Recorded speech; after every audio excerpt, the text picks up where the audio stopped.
Senator Al Franken, D-Minnesota, the former Saturday Night Live comic who made an improbable journey to become a leading liberal voice in the Senate, announced on Thursday that he will leave office in the coming weeks after a string of allegations of sexual misconduct and mounting pressure from Democratic lawmakers to step down. "Today I am announcing that in the coming weeks, I will be resigning as a member of the United States Senate," Franken said during an emotional speech from the Senate floor.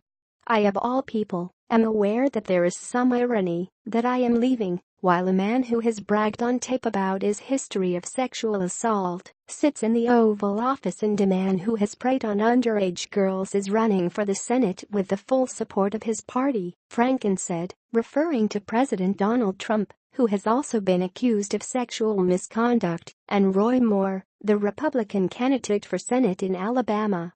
"But this decision is not about me, it's about the people of Minnesota," Franken said.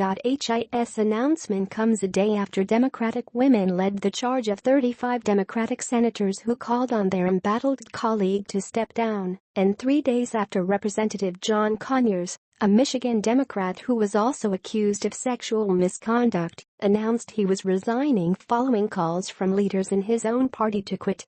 As Franken spoke, many of the Democratic women senators who said it was time for the lawmaker to go, including Sens. Kirsten Gillibrand of New York, Claire McCaskill of Missouri, Mazie Hirono of Hawaii and Tammy Baldwin of Wisconsin, looked on, appearing visibly upset. Just a day earlier, it was Gillibrand's Facebook post that set off a cascade of other calls for his resignation, first by her female colleagues, and later, by senators of all genders across both parties. "Enough is enough," Gillibrand wrote of the allegations against Franken in her Facebook post. "The women who have come forward are brave, and I believe them."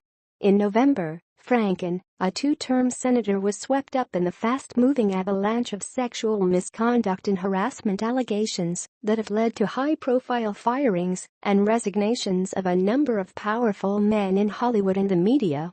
Minnesota's Democratic governor, Mark Dayton, has the power to appoint Franken's replacement, who would serve until the next statewide general election in November 2018. Leanne Tweeden, a Los Angeles radio news anchor, was the first woman to come forward in mid-November. She claimed that during a 2006 USO tour, Franken, who was not yet elected to the Senate, forcibly kissed her while they rehearsed a skit together and later groped her on a plane.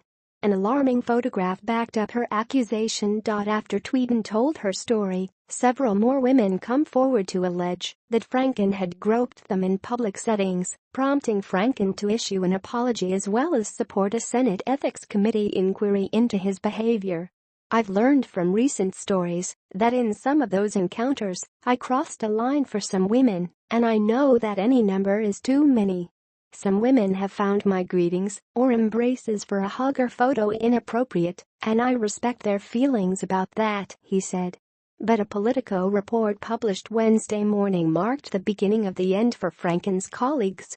In it, a former congressional aide to the senator said he tried to forcibly kiss her in 2006, saying, "It's my right as an entertainer."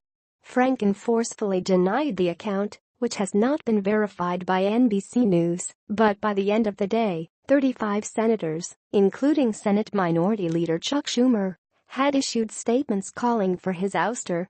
Democratic strategists told NBC News that by pushing Franken to resign, Democrats believed they could regain the moral high ground and go after Moore with a clean slate, drawing a sharper contrast with Republicans. Moore has been accused of sexual assault in pursuing girls as young as 14, allegations that he has denied.